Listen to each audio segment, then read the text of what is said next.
Hello, everyone. Welcome to the 2025 Portugal Summer Abroad Information Session. So delighted that you are joining us today. I would like to start with our land acknowledgement. We wish to acknowledge this land on which the University of Toronto operates. For thousands of years, it has been the traditional land of the Huron-Wendat, the Seneca, and the Mississaugas of the Credit. Today, this meeting place is still the home to many Indigenous people from across Turtle Island, and we are grateful to have the opportunity to work on this land. I would like to introduce myself first, and my name is Lorraine. I'm the Director of the Professional International Programs here at the University of Toronto. I'm joined with an awesome team, and we are here really excited to tell you all about the Portugal Summer Abroad program. Professor Annabella Rado is here. She represents the Department of Spanish and Portuguese unit here at the University of Toronto. She's extremely instrumental in really the concept and implementation aspect of this particular program. So I'm just so delighted that she's here to tell us a little bit more and share the details of this particular program. We also have 3 Portugal past participants, and I love hearing about students' experiences. So we'll be joined by Panisha, Sarah, and Vil, who will share their experiences and tell you a little bit more from a student's perspective. So without further ado, let's go into agenda. I'll start to provide you with a little bit of an overview on the different summer abroad programs. Maybe you're new to summer abroad, so I'll be happy to provide a little bit more information around that. Then we'll go into the details of the Portugal summer abroad program. There'll be information shared by Professor Prato. We'll move on to our student experiences, and we'll also talk about logistics of how to apply for this particular program. This session is being recorded, so for those who have registered for this program, we will be sharing a link to the recording, and it's also posted on our website, so you may share it with other individuals who may be interested in being part of this particular program. So what's the Summer Abroad program? The Summer Abroad program is celebrating its 53rd year. Amazing, amazing history behind Summer Abroad. And every year, I am so honored and delighted that we have a diverse range of experiences that are available to our UFT students. So Summer Abroad started in 1972. First, initially in Italy, and the program is still in existence, but every year we're able to add to it, diversify our options, and we have awesome programs such as our Portugal program that are available to our students. The Summer Abroad program is distinct from our other international opportunities offered to our students, and the way it's different is because these programs offer a full year credit. So you'll notice that a course that you normally would spend completing over 8 months, maybe you do courses from September to April, it's condensed and you're completing a full year course in 4 weeks. So it's an awesome opportunity. What it entails and means that it's a fully immersive experience. You're taking one course, you're immersing yourself in that culture, surrounding yourself in that environment, and being able to make sure you're absorbing and making the most of it. Of course, all our courses are relevant to the location, and they are taught either by instructors from our partner institutions, as we have for Portugal, and definitely always in collaboration with our department here at the University of Toronto. You also have access to our on-site staff who are amazing and provide you with support while you're there, because we know for a number of our students, this may be your first chance traveling, and we want to make sure you're transitioning smoothly, and we are here to help you. So why summer abroad? There's so many benefits, and students tell us, and these are from our students who have indicated these are opportunities that have enabled them to become global citizens, helps to boost their self-confidence, enhance your career opportunity, and create lifelong friendships. To note, this is primarily an academic program. Of course, you have opportunities to travel over weekends, and there are so many other things to explore, but you're responsible for ensuring that over those 4 weeks, you're focusing and making sure you're staying on top of your academics, because it is going to lead to a full year UFT credit. Summer abroad, just to even reiterate, it's not in transfer credit, it's not an exchange program, it's a UFT credit where the course and the grades appear on your UFT transcript. So I'll dive into a little bit more about the Portugal program, a few pictures from our past participants, and let's hear a little bit more about the program. Olá, bom dia. I'm Anabela Rato and I'm a professor at the Department of Spanish and Portuguese and the Associate Associate Chair of Undergraduate Studies in Portuguese Studies. I'm going to talk to you a little bit about the Summer Abroad program in Lisbon. I'll talk a little bit about what is a typical day, what to do in Lisbon, and some of the cultural differences that you may find. This experience will provide you a full linguistic immersion in the capital of Portugal, which will improve not only your language proficiency, but also enrich your understanding of the culture, the history, and the people of Portugal. It will also enrich your international experience as global citizens, help develop connections with members of the Portuguese university community and other international students. Also, it will allow you to engage in cross-cultural learning environments in very small class educational settings and in real-life contexts with local native speakers of Portuguese. It is this program that's focused on language will allow you to be exposed to a higher daily contact with Portuguese because you'll be exposed to the language inside and outside of the classroom in all interactions, which in comparison to 2 4-hour weekly in-class exposure is much higher. It will also allow you to be immersed in a natural environment in which you will conduct the daily activities in the new language, and these will be complemented by the 4-hour language course with Portuguese instructors. The positive effects of the study abroad experience are known, and they are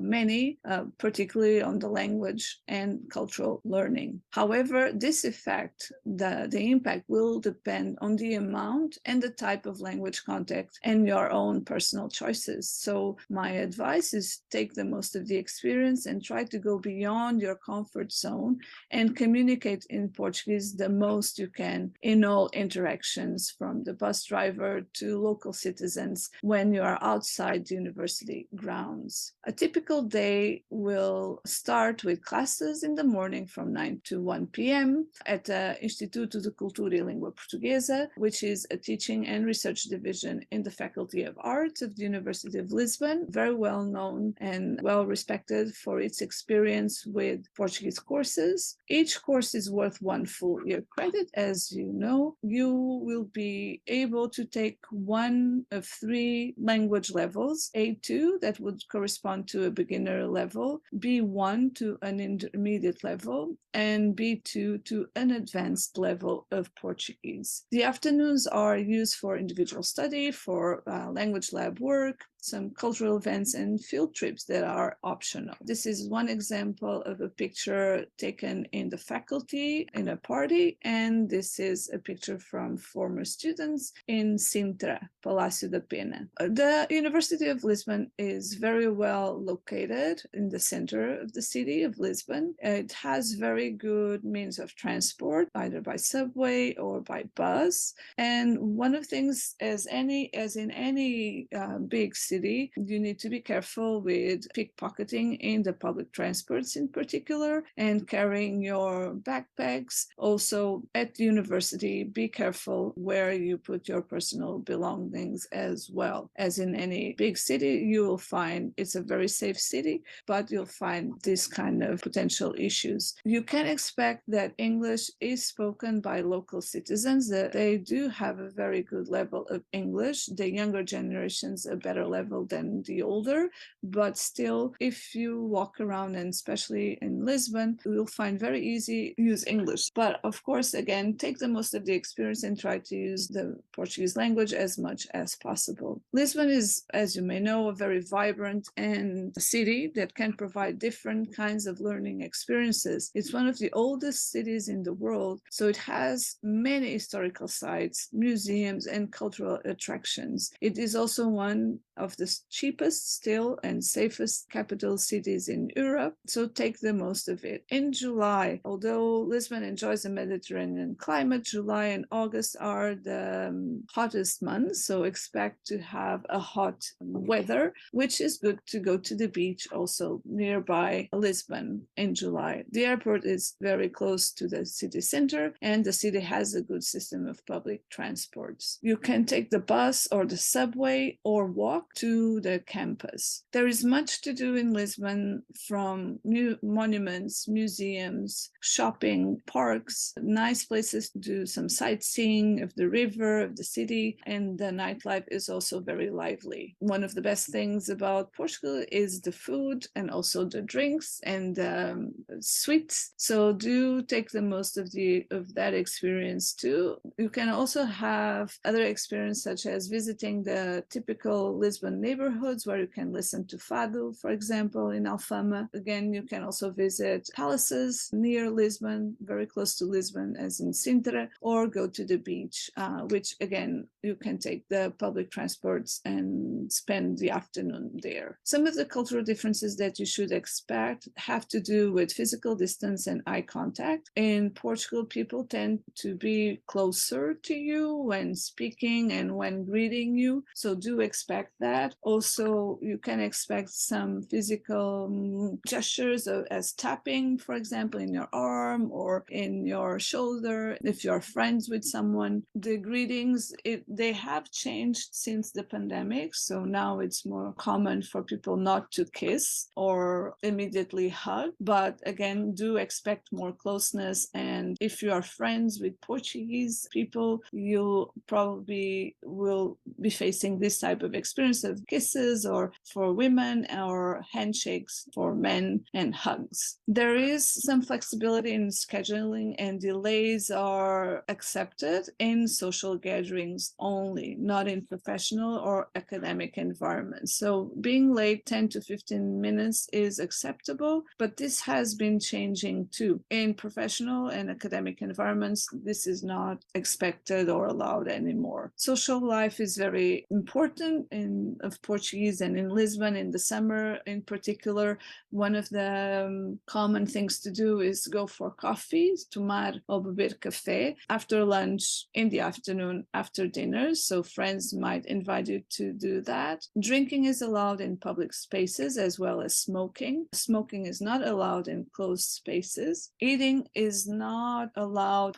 in public closed spaces, for example, or in the classroom. At university, it's considered to be rude to eat in the classroom. You can drink coffee or water, obviously, but not bring food to the class. The cinema, the same, except for popcorns. Also expect different times for meals. So 12 to 2 are the times for lunch, 8 to 10 for dinner. The street shops and shoppings are open until later, and bars and clubs are also open until very late. You can find further information at the Summer Abroad website, at the website of the Institute, at our department too. And if you have any question, you can also email me. And have a great time in Lisbon and take the most of this learning experience. Thank you. Thank you to Professor Rato for always Olá, being bom able dia. to provide us with that information. And we're going to now move to Manisha. Manisha is from our 2023 Portugal program. Tell us a little bit more about your experience. Hi, everyone. I'm really excited to be here and to be talking about this experience. Like Lorraine said, I was a 2023 program participant, and I was very much beginner Portuguese student, which wasn't a problem. There was a lot of students there who were just like me, who've never spoken a word of Portuguese before. Yeah, so I guess maybe I'll talk a little bit about what brought me to this program in particular. So at the time, I've graduated from U of T now. At the time, I was doing my Master's of Education in Adult Education and Community Development at OISE. And during my undergrad, I did a lot of language learning courses. I did the Explore program. Some of you might be familiar with it. So that's really when I fell in love with language learning. I wanted to do it in a different capacity. I wanted to go abroad and learn a new language. I don't think anything really compares to going to a country and learning the locals' language right there. Like I've written on the slide there, I really don't think I would have learned or absorbed as much Portuguese as I did when I was actually in Portugal. You go to class and you're there for 4 hours, and then you go to the cafe and you're like, oh, I now know what the words on the menu mean because I just did a food unit unit in class yesterday. Or even just going out on the street or to the mall, your brain starts to recognize the stuff that you're doing in class and you make those connections. You can't make those connections here because, of course, everything's in English. So it really does make the learning experience really enriching. And for someone like me, who's more of an experiential learner, more of a hands-on learner, I really, really, really found this to be helpful. Classes were also pretty small. My class had about 15 people, and there was people from all over the world. So really a diverse classroom. Our professor lived in Lisbon and grew up in Lisbon, so he was able to teach us really authentic Portuguese. The class was pretty jam-packed in terms of content. So the class is about 4 hours long, and there's a little cafe near where you do your classes, and you will learn about galaus. It's basically coffee with a lot of milk, and it helped me get through those 4-hour classes.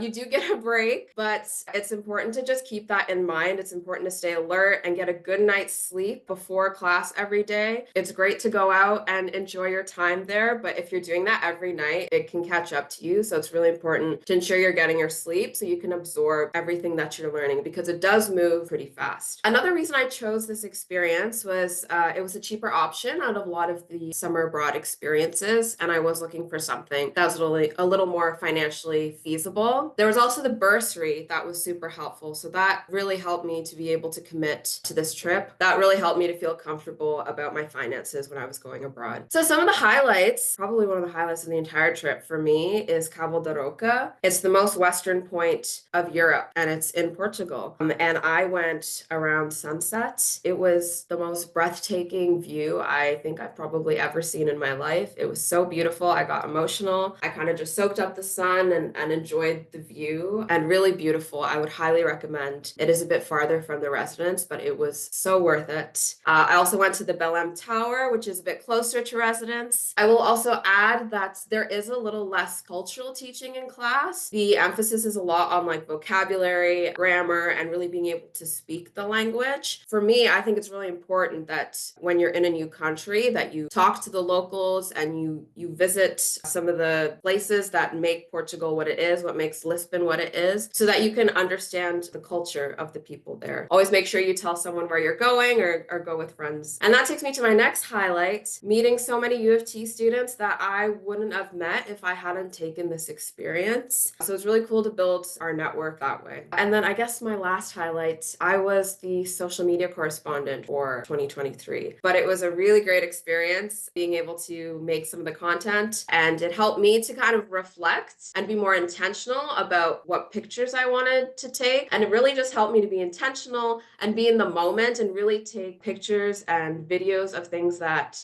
really mattered to me. And it was really nice to look back. So that was a lot of fun. I would definitely apply to be a social media correspondent if that's something that interests you. To wrap it up, take care of yourself, be kind to yourself while you're abroad. It's definitely a bit of a roller coaster, but it is such a wonderful experience. I really think if you decide to apply, that you'll have a wonderful time. Thank you, Manisha, for sharing that. I want to now open up the floor to Sarah. Sarah, tell us a little bit more about your program. You've had 2 experiences. How was Portugal in 2023? So I just wanted to say Portugal, like between the two, I have done 2 programs, but I've been dying to go back to Portugal ever since. Like I been wanting to go back just because I had such a great experience, but kind of like a niche, I'm just going to go over like a general outline and kind of give you guys different perspectives. So the first is what attracted me to go to Portugal in the first place. So even though I'm like a science student, so I come from a science background, I have taken language courses throughout my undergrad program because I really like learning an extra language to kind of like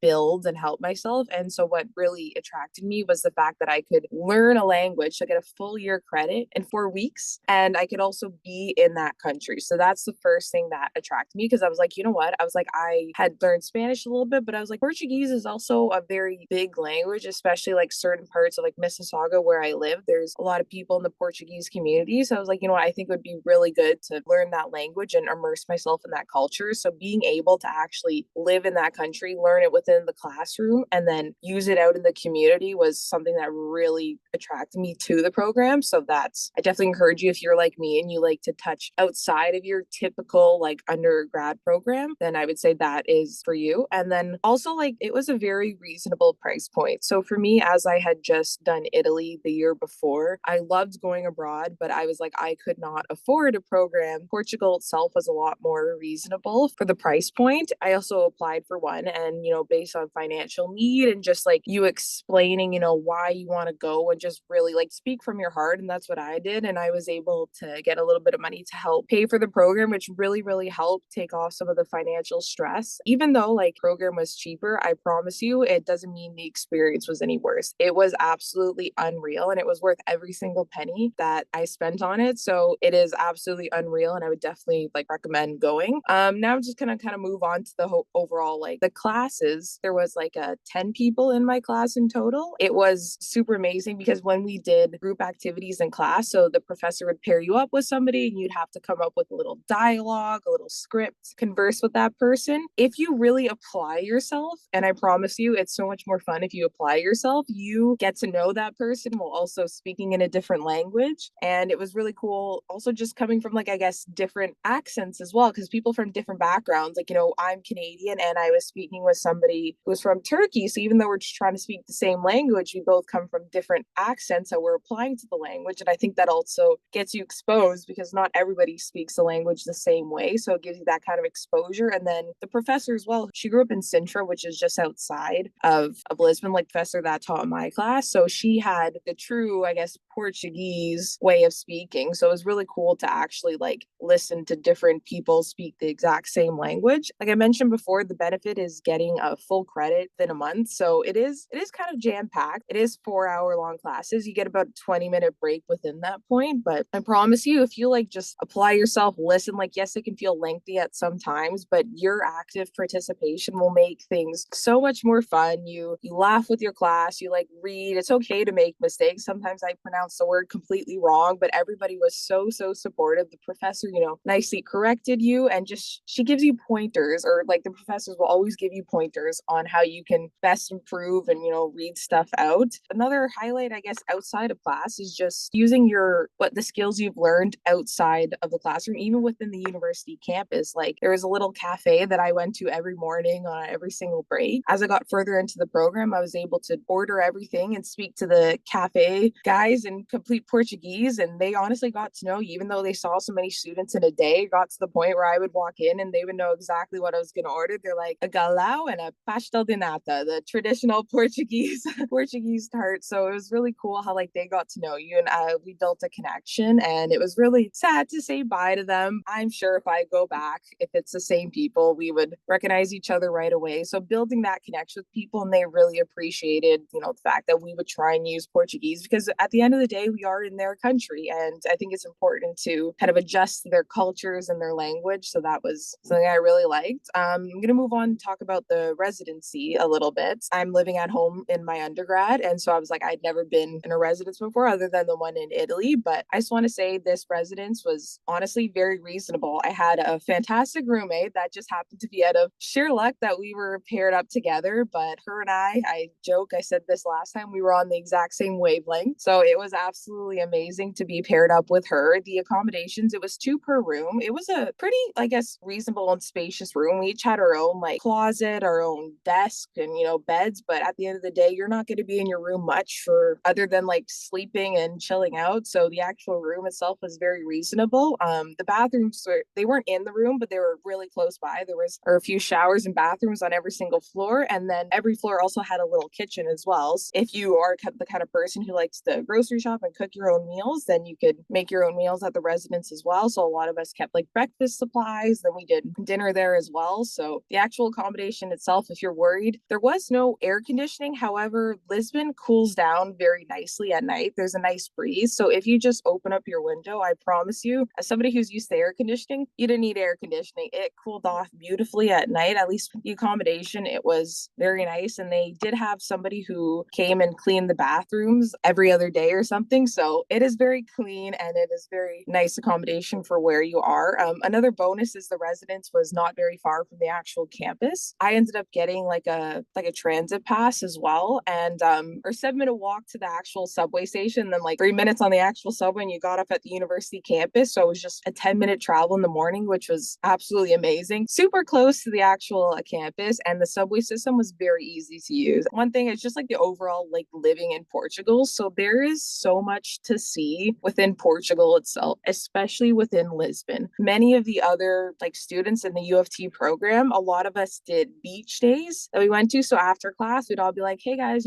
bring your towel and stuff with you to campus. That way after class, we'd all just take like a bus out or a train out, and Carcavelos was one of the like close beaches. So we went there and it was honestly amazing. It wasn't that busy whatsoever. There was a huge amount of space. The waters were absolutely gorgeous. Found the water to be the perfect temperature, like nice and warm. So it was amazing. So that was really cool. Also Sintra, so much like history there. The architecture is unreal. I actually did a couple of different trips to Sintra. I went with some of the other U of T students. We tried to see as much as we could. We were only there for the afternoon, but I actually ended up going back because I wanted to see some more of it. And I went as a solo trip the second time because it's not very far. And I ended up meeting this girl from the Netherlands. Friend, I still talk to her over social media. So it was really cool. Like I just met another amazing person out within the city. So do not be afraid. Like the professor said, Lisbon is very safe. You always have to be careful, but traveling in and around Lisbon and just in Portugal in general, I felt super duper safe, other than you have to be wary of pickpockets, but as long as you keep your stuff protected, everybody is super sweet. I'm just going to finish off with some tips like for the course and just being there in general. So something that's really important is stay up to date with your homework. If you do your homework, like I think it took me like maybe half hour each day, like have our little quiet time, do our homework. We'd ask each other for help if we needed it, but those 30 minutes of homework every day really seem like nothing. And I promise you, it'll make your learning, like it'll just help you that much more. Because if you know exactly what you learned the day before, you can bring it into practice the next day. And for me, when it came time for like the midterm and the actual final exam at the end,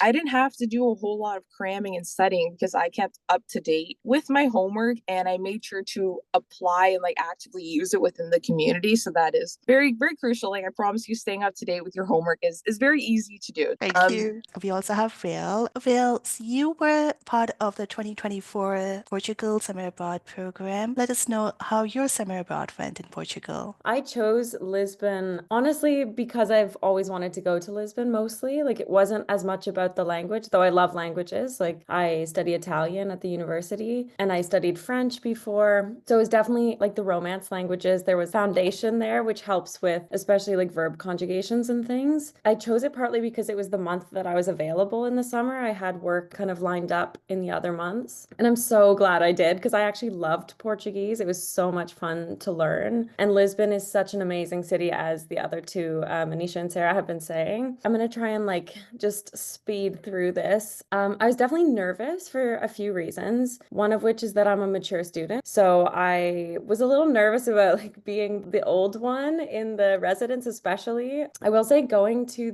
I can't remember what it's called, like an event to meet the people in the program beforehand. It was so great. I met my roommate there. Love her. I'm a musician and I played a show last night. She was there and a couple other friends from the Lisbon experience were there from our housing, which was so great. Yeah, so the age thing really didn't matter if there's anyone who's nervous as I was. I also hadn't been away from home for that long in a while. Like I have done long stretches, but it had been a while and I'd never lived with a roommate other than my partner, which is like very different. So it was so amazing. The housing, I will say, I loved it. We were super lucky because we got big room on the floor. So if you have a chance to like check out, if you get there before other people and you have a chance to like look at a few of the rooms, there are a couple that are bigger, which is nice. I could set up like my yoga mat. The housing doesn't have a lot of cutlery and things like that, and like a kettle. So I would say I like brought an old little pan in my luggage and I just left stuff there. But if you do, like, I like to make breakfast for myself. I often would have lunch right after class there and then go and spend dinner and spend the afternoon and evening just exploring. So I also brought like a mini kettle with me because I don't know, I need coffee and tea. So those are like a few little tips just about the housing. Onto the learning, it was amazing. Like ICLP was so great. I felt that the quality of, and I've studied languages at U of T, French and Italian, and the quality of the learning at ICLP was amazing. I've never studied Portuguese at U of T, like at the location, but yeah, I loved my class. We actually did learn some of the history and culture, which was amazing. Some of the history of like the colonization and just learning about kind of the country and why the culture has evolved in the way it has, and the language as well. But it kind of depends on your teacher. I would say also for homework, I definitely was one of the students who did do it, but it was like by the end, I was doing it like in the morning before the class, which was like not ideal. And I would like kick myself every day when I was doing that. But I didn't, it is a small class, so you really don't want to be like that person who's like, I don't know, I didn't do it. It's just like awkward. I don't like that feeling. So I definitely made sure I did it. It was just not super on time a lot. I was nervous about the heat as well, but it really wasn't that bad. It cools down at night, so it's quite comfortable. Sintra was amazing, but make sure you book ahead for some of the like monasteries and things, because on the day, like you can't find a slot usually. I loved the Geronimo's monastery in Belaim. It was the most breathtaking thing I've ever seen. But like go on like a weekday morning, maybe after or before the program, or like just early, because it's a long line again, and the weekends are crazy there. Also get a transit pass. It was so worth it. You can get one that's a tiny bit more expensive, like maybe 10 euros, and you can go to the beaches like on the other train line. The Portuguese were so wonderful, like so generous and kind. Very much like there's like a mutual respect I found so much in that place. I think being conscious of that and being conscious that like this is a new place, you don't necessarily know sometimes the customs, and being very courteous is so appreciated, I found. And yeah, I just loved it. It was so amazing. So worth it. Yeah, Lisbon's great. Portuguese is super fun. Thank you so much, Will. Thank you for sharing your stories. And as you've heard from all three of our past participants, they're so passionate about their experiences. And I love hearing from our past participants. And I always say and advise prospective students, talk to our past participants, hear from their experiences, and they will all be so happy to share the experiences, share their tips, and make sure that when you're embarking on this journey, they're there helping you along the way, because they want to make sure you've had as amazing a journey as they've experienced in Portugal as well. Thank you again. And I'm going to quickly do recap. So for 2025, it's our 5th year going back to Portugal for summer abroad, and we've had so many students, as you've heard, being part of it. Classroom information, you've actually already heard. They are Monday to Fridays from 9 to 1. They're program activities that are also offered through ICLP. And the entire objective is to make sure you have a fantastic academic experience. I won't need to go into the Lisbon, you've heard. Very safe place and a fantastic location to immerse yourself and learn a little bit about the language and the culture. Classroom, on-site coordinator, and program activities, we've covered that as well. Very comprehensive. And here's a picture of Professor Rado with some of our students from a past year. So you can see we are here to make sure that you have this fantastic experience, and we are supported on the ground by the ICLP team and staff. Accommodation, here's a quick slide on it. Definitely double rooms are the default. If you do want to request for single, we need to check with the institute if they are available, and there is usually an additional cost to it as well. And if you do have a friend traveling, you can also request for your preferred roommate, and we'll try to make sure that we are able to match you with your preferred roommate of choice. If you have a friend going, fantastic. We will be in touch with you as part of your application. Here are some pictures. I do like to make sure you have a visuals of what the residences may look like. Do note that the buildings usually are assigned much closer to your departure. So these are sample pictures, but your actual room and your suite may look a little bit different. Few more pictures, always making sure students have a little bit of idea of what these university residents may potentially look like once you're abroad. Getting there is very much your decision. There is no group flight arranged by the Summer Abroad office, but we do provide you with a recommended flight based on the program dates. Students would be advised to meet in Lisbon on June the 30th. We'll give you a little bit more information once you're admitted, and we'll give you arrival time and the location where everyone's going to be be coming together. And transportation between residents and the class, as you've heard, is using public transportation. It's very, very easy to navigate. Let's talk a little bit about eligibility. So it's open to all University of Toronto students. Even though the summer abroad program is based at Woodsworth College, it is open to students from the 3 campuses. You will be meeting students from different faculties, different disciplines when you're actually abroad. CGPA is minimum 1.75 at the time of application. But if you're first-year students, because we've noticed a few more first years are actually now participating as part of summer abroad, do note that your CGPA would not be on ACON yet, but we'll keep an eye on your fall grades and contact you if you have further questions. So first year students are still able to apply. We absolutely welcome all applications. Students in professional faculty or graduate programs, alums and non-degrees are also welcome to apply to the Portugal program. Summer abroad is actually also open and invites applicants from other North American universities. So if you have friends in other universities and you may be interested in inviting them, direct them to our website and we have more information to direct and instruct them on letters of permission. How to apply. Applications are already open and we've started to receive so many applications already. So we are very excited about 2025. You still have time. Application deadline is February 3rd, 4 p.m. But please don't wait until the last minute. Start reviewing, exploring now. Think about your options. Think about what you want to do in the summer. Think about what would suit you best. There is an application fee, $210, and there are separate application fees for each program. A number of students will ask us, could they apply for 2 summer abroad locations? Maybe you're thinking about doing this Portugal program in June and July, and maybe thinking about doing another option, maybe Italy in August. Could you apply and submit 2 applications? Absolutely. Do note the application fee would be separate for each application you submit online. For any reason, if you're not admitted, we do refund $100 of the application fee back to you. It's not first come, first serve. We do a very holistic overview and assessment of your application. We look at your academic record, usually over the last 12 months, relevance of the course to your program.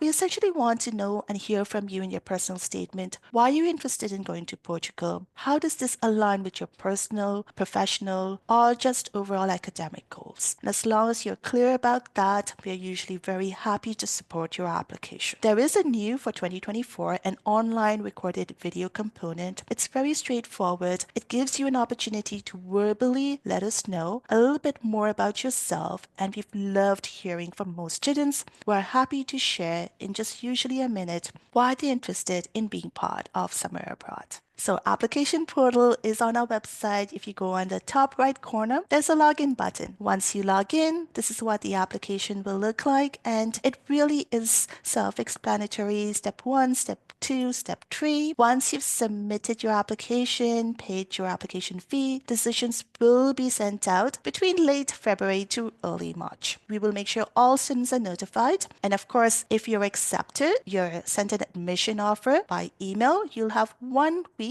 to confirm your participation by providing a deposit of $1,000. If you decline an offer, you will not get the application fee back. Do note remaining fees is due on April the 16th for the Portugal program. Students usually will ask about costs, so I want to make sure that I'm providing information. The cost breakdown for the Portugal program is published on our website, and you can see the fees for domestic students, so students who pay domestic tuition fees to UFT is slightly different from those who would be paying international tuition fees to the University of Toronto. So fees paid to the University of Toronto is broken up in 4 sections. You have your application fee, your course fee, your UFT incidental fee, and your accommodation fee. In addition to that, there are fees that you would yourself be responsible for, and we provide estimates for that because it usually will vary depending on your personal preferences. So things that you yourself will arrange would be, for example, airfare, your flexibility around your meals, medical travel insurance, and other miscellaneous tips like gifts. So in total, we usually will at the bottom provide an approximate total of the program fees. And you'll see the total on the slide, and more information is also available on our particular website. So I've talked about cost. Do note, and as already shared by past participants, we provide significant funding for all our summer abroad participants, specifically focusing on students who may have financial need. For 2024 alone, we provided $400,000 in funding through Woodswood College to the 2024 summer abroad participant. And we want to make sure that finances is never a barrier for anyone who may be thinking about engaging in an international opportunities. So if you do have financial need, there are awards available through Woodswood College Summer Abroad. I have done a video. I've actually done an info session and it's recorded. So if you want to learn a little bit more, I definitely urge you to view the recording. I just have a quick overview of the award criteria for financial aid from Summer Abroad office. And if you meet this criteria, definitely apply for funding. Don't hesitate. And we'll definitely be able to consider you for these particular awards. And this particular Summer Abroad Financial Aid Award is already integrated with your application. So it's very much something that you can do on the same portal. We do have merit-based awards as well, but I have to share that these tend to be a little bit smaller in terms of quantity, and also they tend to be a bit more competitive. But of course, if you're interested in these merit-based awards, I definitely encourage you to apply. And in terms of financing, this is usually my little tip. Note that there isn't just one source that may be available. There are multiple sources. If you're a domestic student and if you receive OSAP currently, you could potentially stack your funding. You would still be eligible for OSAP. Make sure you're accessing other resources like part-time employment and or RESB. Last but not least, GFT Student Awards. If you need additional funding, make sure you apply for them. Start budgeting now. Final fee payments for the entire fees for Portugal normally is due April 16th. So you'll have time to make sure that funding is arranged by that time. And note that if you've applied for Summer Abroad Awards, we will notify you about the decision on those award application. At the same time, we offer you admission. So you can make an informed decision about your financial situation. In addition to our Summer Abroad Awards, you have IE Plus Awards as well. Visas and insurance is very important. You are going to be responsible for arranging your own visa if necessary. For Canadian citizens, you would need passport valid past 3 months. And something new for 2025, just a note that students who hold Canadian passports may need to apply for something called ETIAS. It's for those who would be traveling on Canadian passports to EU countries. Note that the information is brand new and it seems to change a little bit. They're still trying to decide when the launch date will happen. But note our office is on it. We are aware, and for students once they are admitted, we will be sharing additional information as part of your application and admission package. If you do need to apply for a visa, if you're an international student, then we will provide you with supporting documents as needed as well. Last but not least, I do want to let you know that our office Summer Abroad is committed to the principles of equity, diversity, inclusion, and accessibility. If you have any questions, concerns, if you would like to talk to somebody, we have a staff venture who is our diversity and inclusion staff as part of the Summer Abroad team, and she'll be happy to meet with you. I have a QR code on the screen. Feel free to book a meeting with her and talk about your individual needs. We have resources for diverse student communities on our website, and in addition, we also have site-specific EDIA resources because we do recognize that different countries may vary in their level of inclusivity, acceptance, and legal protections for various identities, and we want to make sure that you have all the information in hand before you apply. Students who require academic accommodations are definitely welcome to talk to us so we can work with your accessibility advisor ahead of time and put a plan in place before your departure. And we supported a number of students on their summer abroad journey at various points in time. So I do also want to quickly let you know about an EDIA award.